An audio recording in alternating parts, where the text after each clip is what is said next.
Hello and welcome to this episode of Not Just Ghost Stories. I'm your host Josh, joined by Jackie and Laura. We are a small team of experienced paranormal investigators, and here we discuss different locations that we've investigated, along with a little history and the paranormal evidence that we found. Today, our show is going to be more of a Q&A. We've gotten some questions from people. Jackie, you wanted to kind of take over and start asking some of these questions, so I'm going to throw it over to you. Okay. Yeah, we we do Q&As throughout, and you kind of know why we got into it and stuff, but this is just sort of a check of where we've been going and if we're still on track and everything. So I'm just going to throw out the question and you answer when you're ready. That sounds good to me. Okay? Yep. First question, what is the weirdest thing you have ever seen a ghost do or say? You got one? Well, I'm thinking.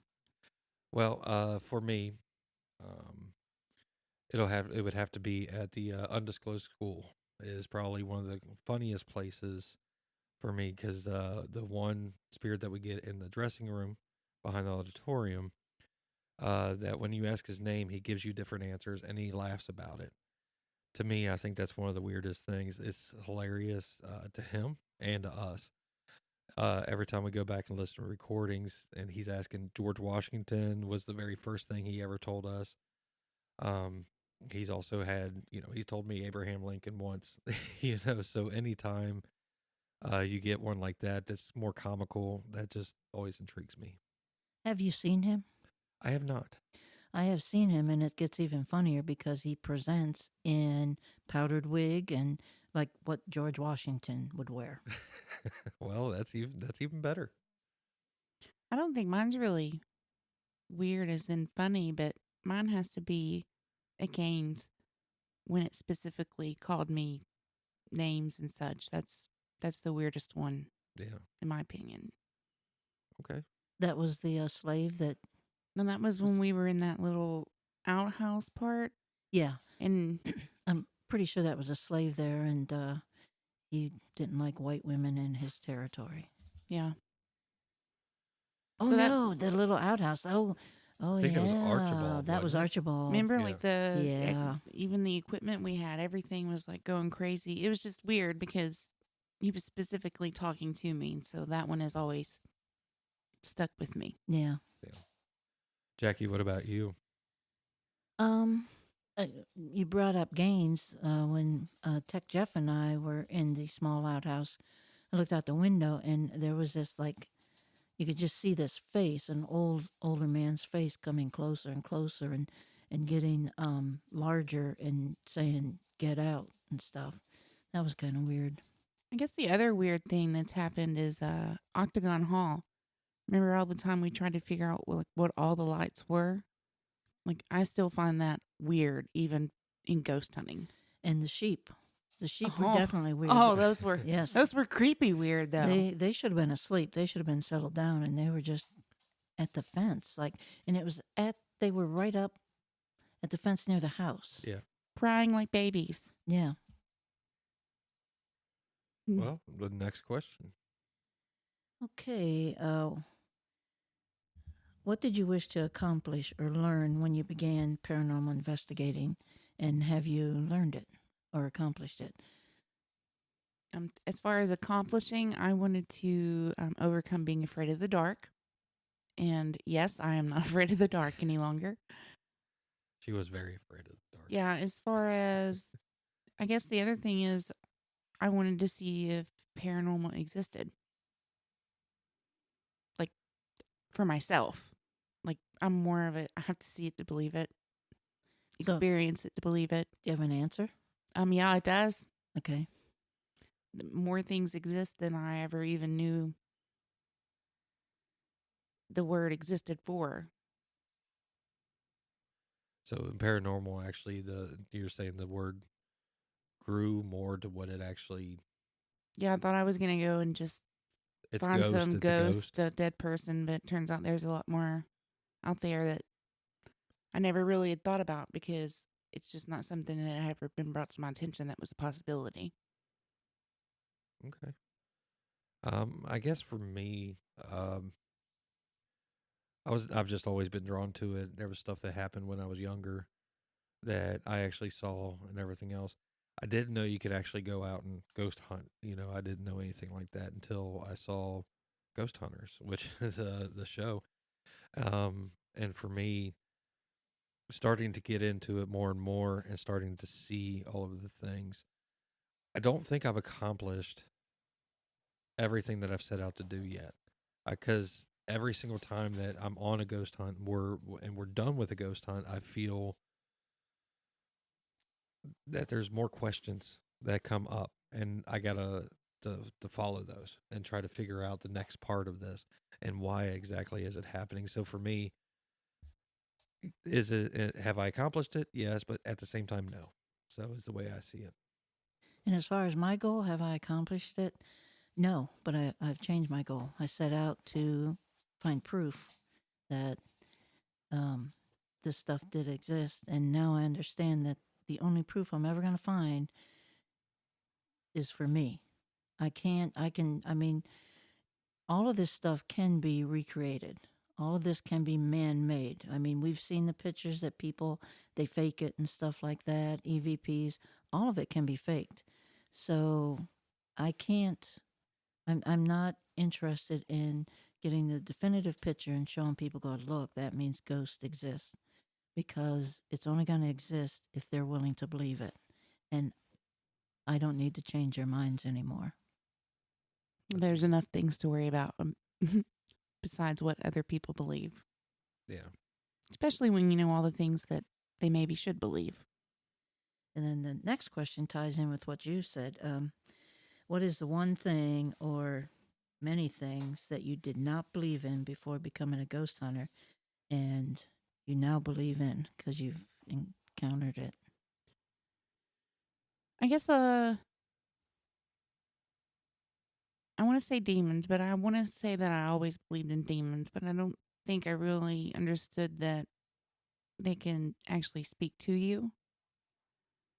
I thought it was more of like a spiritual warfare, but that's not entirely true. They can physically be there. So that is definitely one. Wood nymphs, never had even heard of them. So a lot of the stranger things, I guess. Okay. I'm really trying to think through everything and find the one thing that really surprised me. Overall. What might help is just think of our time at Hinsdale.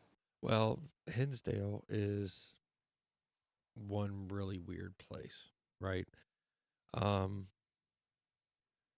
but I keep going to Octagon, and while I've always believed that there might be some type of Sasquatch creature out there, the stuff that we ran into the very first time that we were there made me really start to kind of believe that I really feel that there was Bigfoot was out there.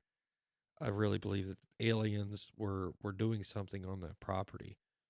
Aliens is always something that I've always, it'd be so cool if I could see one. But this experiencing there and what we call the Agents of Chaos, I really feel is more alien like at Monroe. Those really kind of got to me, and I would have never believed that I would have ever felt or seen something like that. Is the way I feel about it. I would like to add one more thing. Myself. I didn't know that, I guess, the things that the mind can do, really that the mind could do. I guess speaking to my mother through her line, I believe other people had psychic abilities. Just maybe not in the grand scheme of what they are today, but that would have been because you talk about those things. So I'm sure a lot of it was lost. But luckily our friend Donna has helped me a lot. And so really a lot of it is myself. Ghost hunting has literally made me see myself completely different. I'm not the same person. Yeah. And it's due to the experiences I've had that then made me look into other things. What about you, Jackie? I think and not being, I mean, I have a religious background, as in Christian and stuff, but not. They're always in the back of your mind. Those are myths and fairy tales. And then we went to Octagon and met an Anunnakian. And I mean, that's just like that to me. That would be like meeting Thor or something like that. That's a myth and a fairy tale. It wasn't really real, and yet he was real. And the the little bit of history we got from him kind of went with the history that we learned through what we thought were the myths and the stories. So Yeah. now there is one thing, and they better not be real. I don't ever want to meet them. And I hope they are the only myth that is vampires. I don't want to meet a vampire. So I'm hoping they're not real. We've met a psychic vampire Psychic vampires, yeah, but that one time. Yeah. Where were we? Anderson. Yes. the ones that That still creeps me out. I don't want to live forever, and because I get bored. I mean, you've pretty much by my age, you've seen all the good TV shows and heard the good bands. So what the hell's left? Yeah, that's And true. two, I like my meat well cooked, no blood in it. So don't want to meet a vampire. I don't, as far as not running into anything, I would never want to. The thing that scared me the most was at Hinsdale in that basement, because once I realized exactly what it was, I don't want to meet anything like that or anything ever again. And was a demon. It was a lesser demon, which I wouldn't want to meet any demon again. I have met a demon that was, I don't know if he was real powerful, but he was scary powerful. More powerful than the one at Hinsdale. Yeah. More powerful than the one at the church.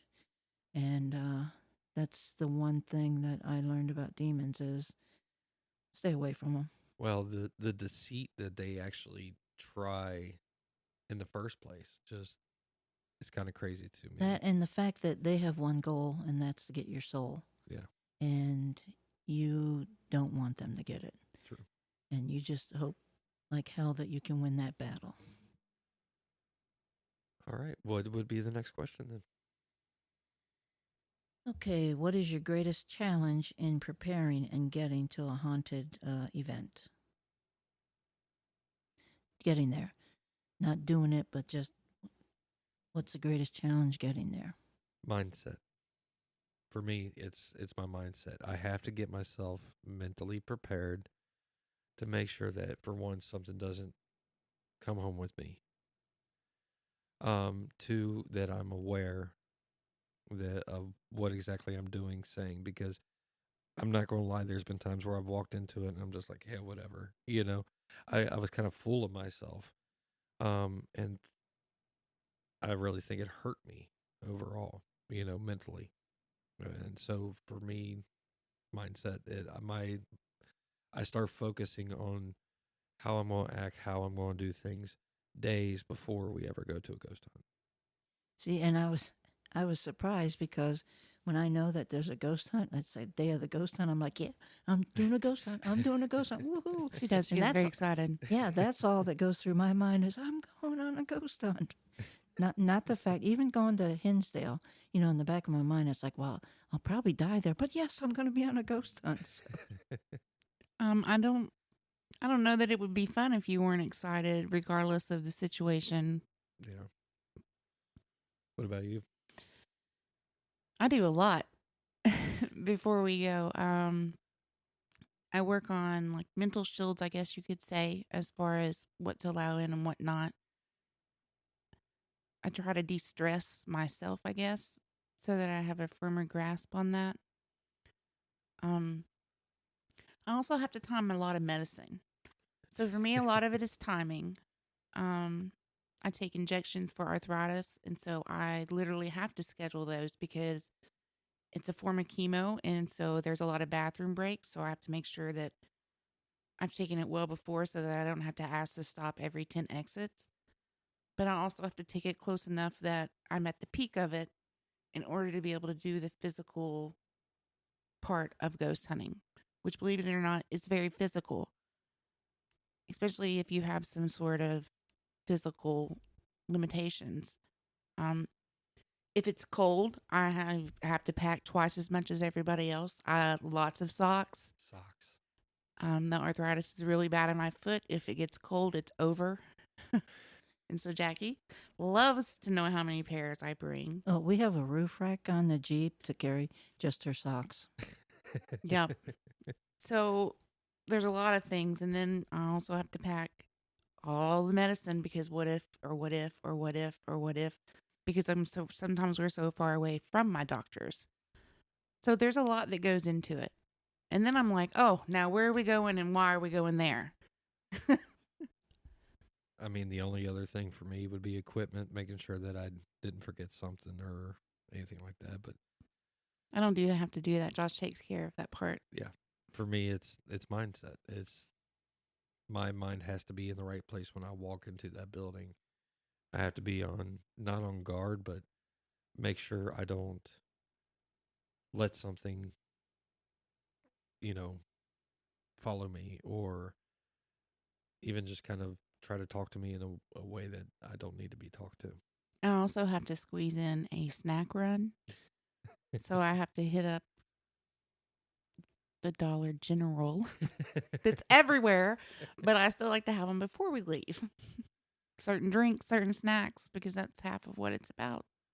That is true. Yeah. Snacks are important. What's your prep, Jackie? I'm going on a ghost hunt. Woohoo! Which is true, because half the time you're like, does it have heat? I don't know. Does it have a bathroom? I don't know. It's a ghost hunt, she'll say. Yeah. Generally, I get the ghost hunts because generally I'm the one that goes, I want to go there. Hey, you want to come along with me? So I call and I get them. And so many people are like, well, does it have a bathroom? I'm like, I don't know. Well, is it heated? I don't know. Well, does it have electricity? I don't know. It's haunted. What It's what haunted. else do you That's need to what- know? It's a ghost hunt. It's haunted and I have directions. I'm good to go. But other than that, I do have to make sure all the equipment is charged up and stuff. But I have a system. I usually give myself at least 5 days so I can charge cameras one day and lights the next day. And by the time that I'm ready to pack up and go, everything should be charged and in the case and ready to go. All right. Now, and I'll kind of give you my answer. Well, the next question is, what is your greatest challenge on an investigation? That's when I start kind of going in there, like you said, open, but not inviting. Yeah. I'm open to the presence of the paranoia, but I'm not inviting. And kind of figuring out, okay, what's the challenge here, what's going to get me, and what kind of protection that I need. That's when I start doing what you do beforehand. So Yeah, I have to do it for a couple days. Now when we actually get there, for me, the one thing I have to make sure doesn't happen is that I go in a whirlwind.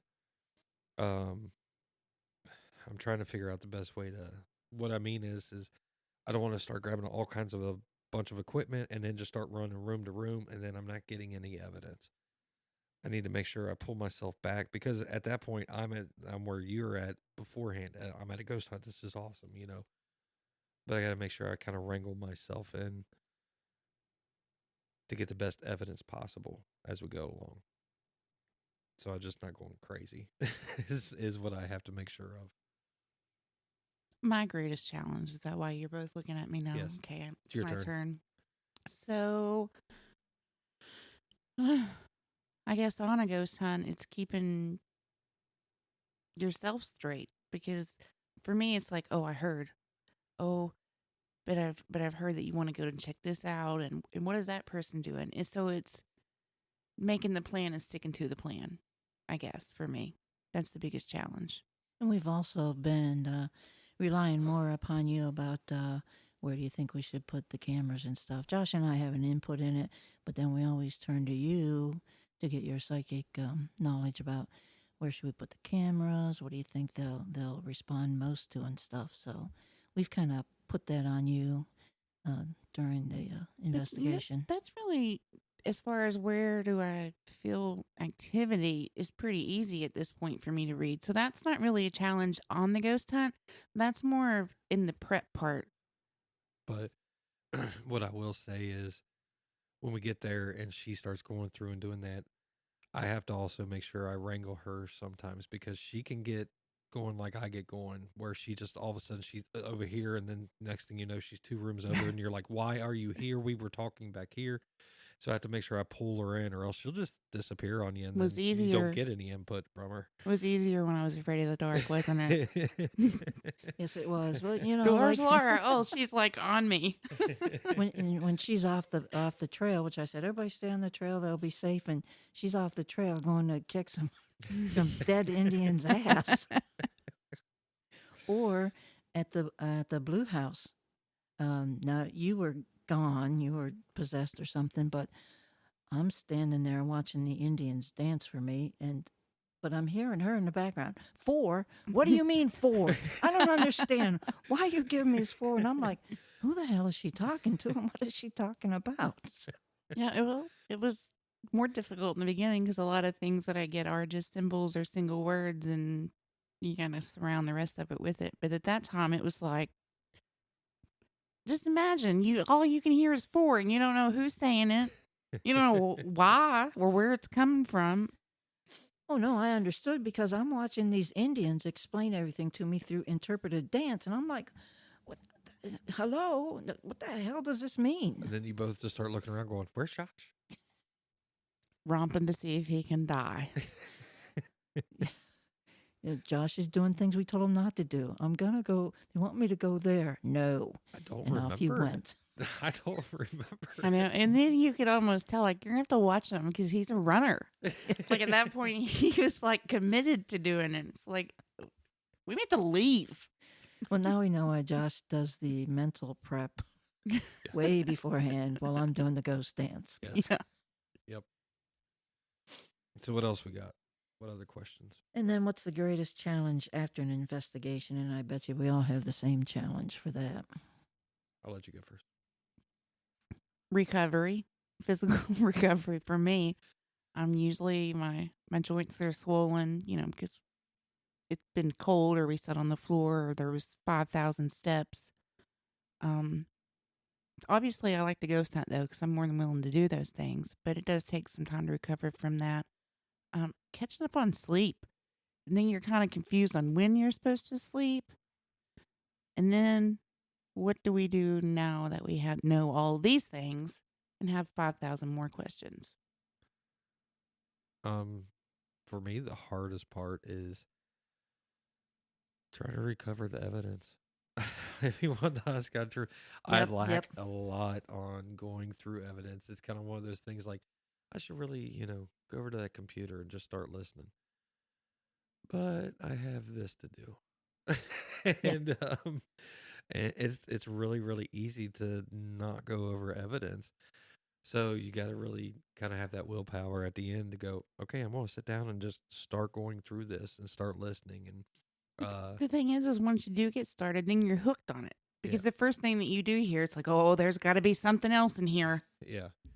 So, because when you come out of an investigation, what you see on television is a half an hour to an hour show. But that was hours of investigation, all put down into this little tiny thing. When we say hours, I mean, there could be times where if we got an overnight, we're there from 7 o'clock at night and we're not leaving until 7, 8 o'clock in the next morning. And the whole entire time we got a recorder going just to make sure we don't pick up something while we're asleep. So you're listening for an extra 8 hours on one recorder, and there's not just one recorder. Jackie has hers, I have mine, Laura has hers, so I'm listening to Laura's, I'm listening to mine. Jackie has video, so the evidence can be very overwhelming and actually kind of you want to shut it out because you just like, I don't want to do this again, because it takes forever sometimes. You got to really watch all of that. Yep, and that was my greatest challenge too. The last ghost hunt we did, my recorder's sitting over there because come home, I'm like, I'm going to listen. Haven't even downloaded the recorder yet.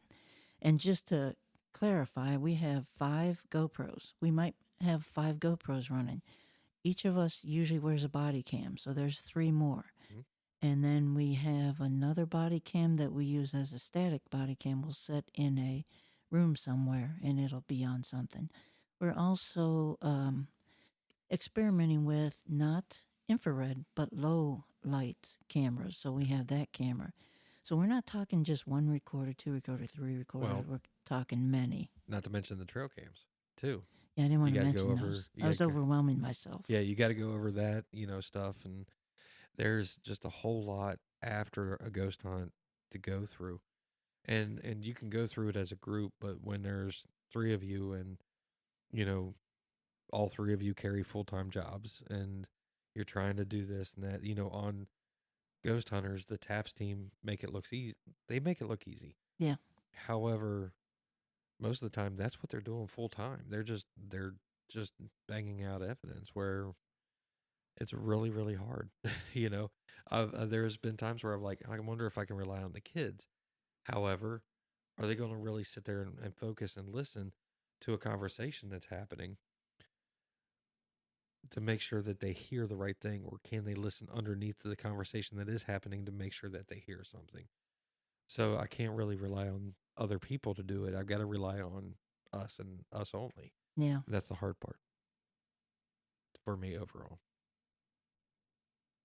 Me, I'm just a reviewer when he does find something. It's like, do you hear that? Well, you have your own. You're always taking notes on the ghost hunting and stuff. Mhm. And if you take your crystal ball, you've got that evidence to go over and things. Really, a so- lot of, yeah, it's just sitting in.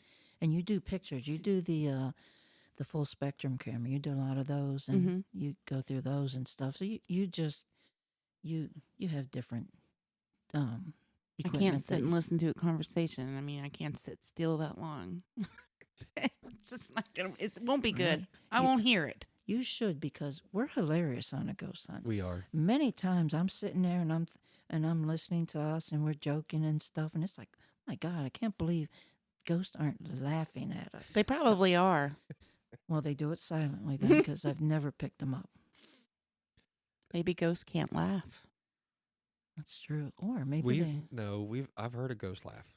So it's just like a ghost growling. I mean, we've heard that too. Well, yeah. So they can laugh. They can make other That's true. noises. and they can scream. Mm-hmm. Yeah. Sour pusses. So what else we got? What is a piece of equipment you would love to add to your ghost hunting gear if someone would just invent an affordable one? You want to go? I'm thinking about it. There's actually quite a bit for me because I get on these sites and everything and see them all the time.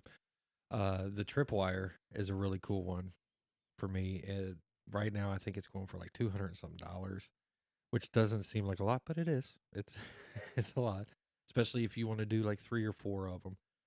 And what the tripwire does is it's got a series of lights, but if something walks across them, the lights change color, almost like a REM pod without the sound, which I think is pretty cool. So the tripwire is one of them. The music box is another one where it's based on movement. So if something were to walk, around it or in front of it, it all of a sudden starts playing some really creepy music. So I don't know if it'd be so cool to hear in the dark when you don't have any light on, but at the same time, it'd be a really cool piece of equipment to add to what I got. I still don't know. Well, I'm thinking a donkey, because I'm getting tired of hauling this equipment around.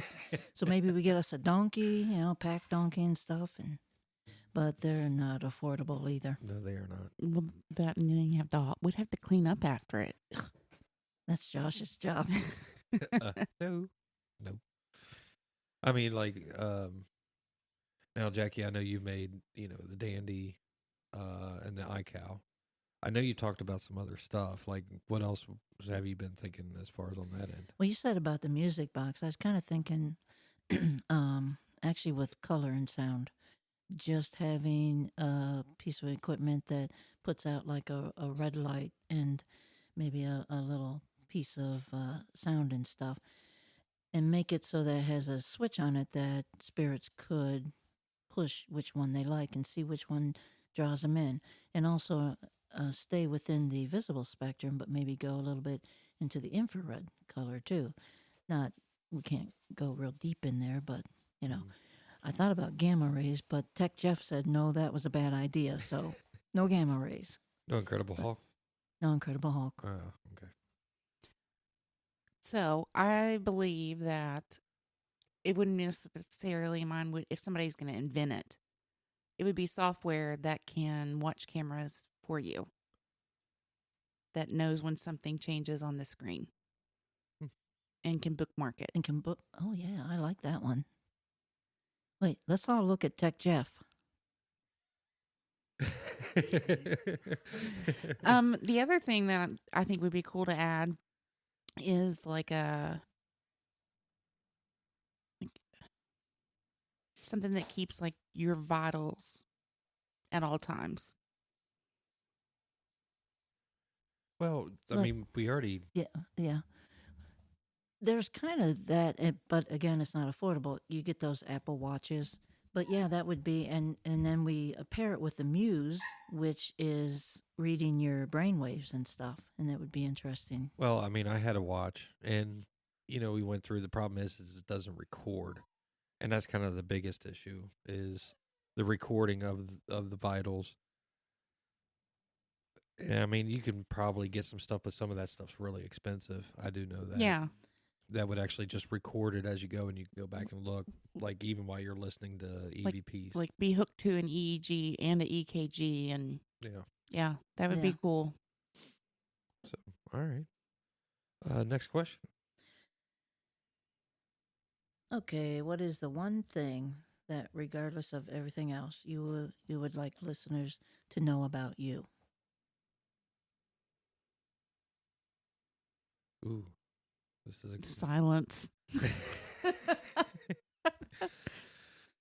this is a good one. The sad thing is we have the list of questions, and I still am not entirely for sure. I think you're probably going too deep. What I would like listeners to know about me is that everything I say here is true. If I said that I met an Anunnakian, then that is what I feel I met. I'm not making it up. So I would like them that I am a credible person. I want them to know that about me. That I'm not making this up for their entertainment. Right. I guess mine would be more like my curiosity is my drive, and it's probably going to be what's going to kill me. Yeah. For me, I feel I'm pretty genuine, and I'm a lot like you. I won't lie about anything. Anything that I talk about is stuff that I've seen, heard, felt, just deep down in your gut. On the last season of our podcast, when we talked about my story with the Indians, all of that was real stuff that when we were at that what was it, Beale Manor, where we did the scry. Oh yeah, yep. Where we did the scry. Mm-hmm. I saw the most wicked thing in that mirror. And that was in me. And that's, that type of stuff is not something that I'm just going to be like, oh, I'm kidding you. No, it's real. I felt very vulnerable during that time. I felt, very everything, but it is something that I'm willing to talk about in order for people to gain awareness on anything that they have going on around them. It's definitely true. I was terrified of my own husband when that happened. Yeah. So I'm kind of along the same lines as you, Jackie, where, that everything's true. It's not, we're making anything up. It's true 100%. It happened to us. Yeah. So that's kind of the way I feel about that. Okay. What's the one thing you'd like your listeners to know about your teammates? I don't know where I'd be without them. Both of my teammates, Jackie and Laura, both. In a cornfield with yeah. dead Indians. I mean, I can come up with a couple of things. But I feel that one person trying to go out and do this on their own, or even just two of us together to go out and do it on our own, we're nowhere near as strong as we are the three of us together. I don't know exactly why that is, but I feel like we're the extremely strong force to be reckoned with when it comes to the paranormal world, with the three of us together. Well, I had written in advance that it was that you were very supportive. It's a lot to learn when you don't even understand yourself, and so both have been very patient when I'm like I don't know the on and off switch, which really screws us sometimes because you're only at this location this one day, and it's like if I don't have access to it at that time, I just don't. And you guys have never gotten frustrated with that. Um, so that goes a long ways for me because I'm always worried about that, I guess, about not being able to do those things when the time comes. Um, I'm sure some out there can turn it on and off and get ask a question and it's answered, but it doesn't work that way for me. So that's always been helpful that use push, but once you see, it's just not there, we go on to a plan B. Yeah. Well, I mean, another thing is it's so fun to, when we're out at a ghost hunt, I feel we have a lot of fun. And, you always got you, Jackie, just cracking jokes and, going through things, and us, really sometimes, if it's kind of slower at that point, we start messing around and it actually turns into something that happens during the ghost hunt, because we're just being ourselves. So I think, like I said, as far as, what can we say about the other team members is everything about it's just awesome. I think this is an awesome team. Well, I thought about this question. I had an answer to. I have an answer to it, and I thought when I formulated my answer in my head, I'm like, you know what? This is good things about these people. But then one little point stuck out, and I'll let you figure out which point stuck out. I always know you have my back. You always make me go first, but I know that you're going to be behind me. You're not going to go when she goes. We Hey. go the other way. Now, I And only then I really, thought, I why do only, you always make me go first? I only really made you go first at Waverly because that was my very first ghost hunt. And, so Well, there's been other times that there's that pause, and it's like, well, I guess I'm going first. I think it's because you're the most experienced out of us, Jackie. That and Is that- sometimes you're like, not Sometimes let you me just- go first. Yeah, sometimes you're just like, I'm going, and gone. But Well, that's when, because I understand that what's behind us is worse than what's in front of us. Well, I am She the really oldest. thought about this and she couldn't come up with anything good. Well, it's a good thing. You never, when she rounds the corner, we're going the other way. I round that corner, and pretty soon, oh yeah, they're with me and stuff. So you did in Fairfield when I said, and again, because nobody else, you all had excuse. Oh, I can't go out there. I can't go out there. So I had to go out there and be the ghost bait. But you guys did watch. yeah, we did. Well, of course. That was Octagon.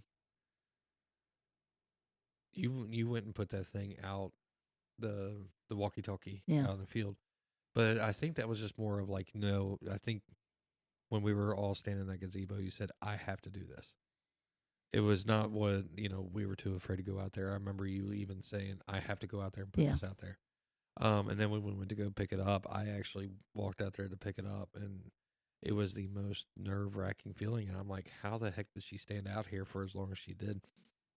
Because I just remember standing out there looking out and going, my heart started racing, and that I had that thing in the pit of my stomach just kind of go crazy, so that was one. There are times where you'll go in front of us, but you're like, I have to do this first. Yeah. Hinsdale was another one. You had to go do that first.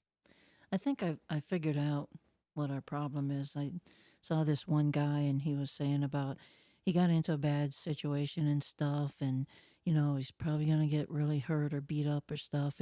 But it was fight or flight, and obviously his flight is gone. So for him, it's always fight, and for us, it's always go forward. Yeah, that's true. Even though we're dumbasses. Yeah. At many points of time, yes, we are. I've only floated one time, and I won't ever do it again because I still haven't lived it down. So, Yeah, yeah, one time. Um, Oh, there's more. I can see more coming for you. So, okay, last question. If you Oh. could take anyone on a ghost hunt, who would it be? Dead or alive, or an animal, or whatever? Not the Hmm, donkey. We've already ruled out the donkey. okay, who would? Oh. who would I want to take on a ghost hunt? Now I see. I haven't seen these questions first, so I'm actually sitting here going through everything, trying to figure it all out. Um, would it be who do I want to take on a ghost hunt, or who would I want to try to go ghost hunting with? Either or. Either or, yeah. Um, some of those shows out there have some pretty talented people. Um, and so for me, it's I can't narrow it down to just one because there's like I would love to go on a ghost hunt with Jason Hawes and even Grant when those two were together on the show. Because I think it would have been very informative, interesting, and fun. But then you go to somebody like Cindy Kaza, the psychic, and see how she works, in an actual live ghost hunt. Um, to now his name is escaping me. Dave Schrader. He would be really cool to see. So there's to me, I would want to do it with other ghost hunters, that believe the same things and are on the same levels. In order to see how they work and maybe pick up what they do and see if there's any ideas that I can get that I can always use in the future. Is something that's where I would kind of go with it. I know the answer now. Okay. I'd like to go hunt with a monk. Like, seriously. They have a connection to the spiritual. They spend every waking moment trying to get there. But it would have to be a monk that can talk, obviously. Now, this is weird, but in college, I dated a guy that joined a monastery and quit it. And here's what he told me about monks. He's like, don't trust them because they have all that time, they're not talking, they're always working, and they're always thinking. Yeah, I mean, Yeah, I could see that. I could definitely see that. So a monk would be your answer. yes, I know I have strange answers, but Okay. Well, I'm kind of split down the middle. I never met them, but read some of their books and stuff like that. I have a lot of respect for the Warrens. I know Oh, they're sure. both dead and stuff, but I think you could learn a lot. I could learn a lot from them and stuff.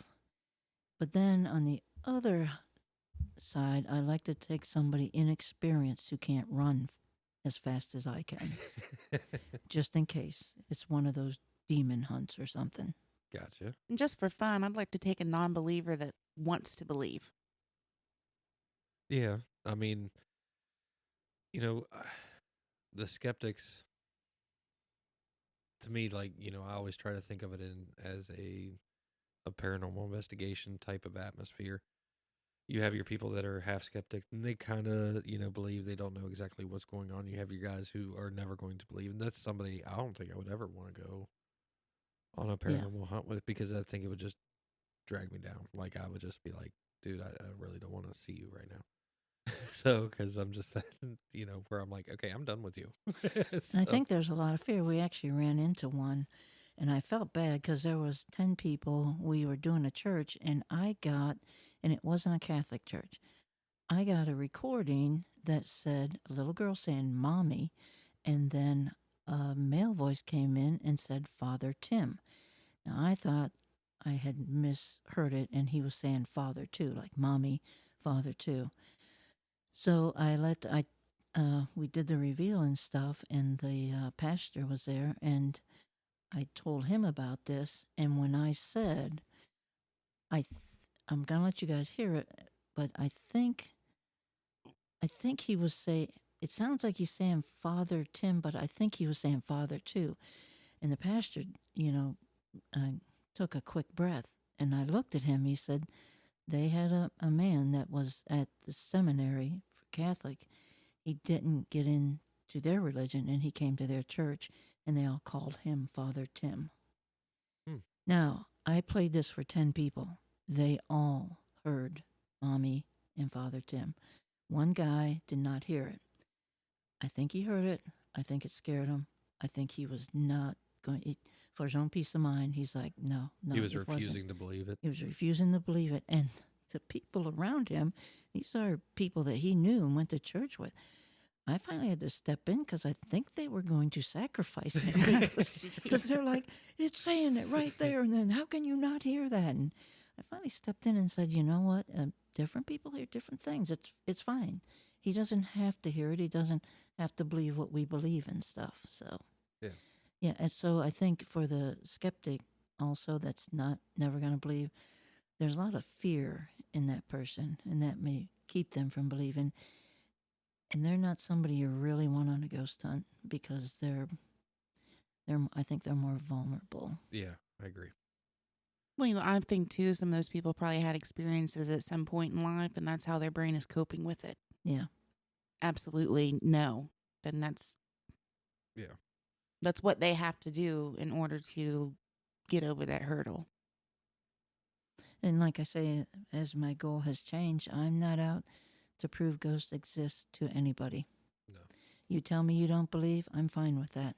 You tell me you'd like to believe, I will take you on a ghost hunt, give you the opportunity to experience it. But if you're not into that, that's fine too. And if you tell me that ghost hunting is devil worship, I'm just going to write you off like, okay, you can believe whatever you want to believe. Because I have been told that. But then I'm going to make the hex sign at you too, so you keep wondering. Yeah, exactly. That is the only thing. There are people that have told me that their religious figure says there are no ghosts, they're all demons. And I don't get into an argument, but I let them know I've met, and I hate saying you met a demon is not how you want to do it. I have encountered a demon, and I have encountered many ghosts, and there's a world of difference between them. Major difference between them. I don't know all the differences because at the first time that's what it was. I got out. Well, demons make it so you can't open the door that you're leaning against. I know. When somebody's saying, where's the door, you're leaning against it, then you know you're pretty freaked out. Actually, that worked out for us because we ended up laughing. And I think that may be one thing that demons cannot stand against. Yeah, I don't think it liked that, honestly. It was like, okay, so.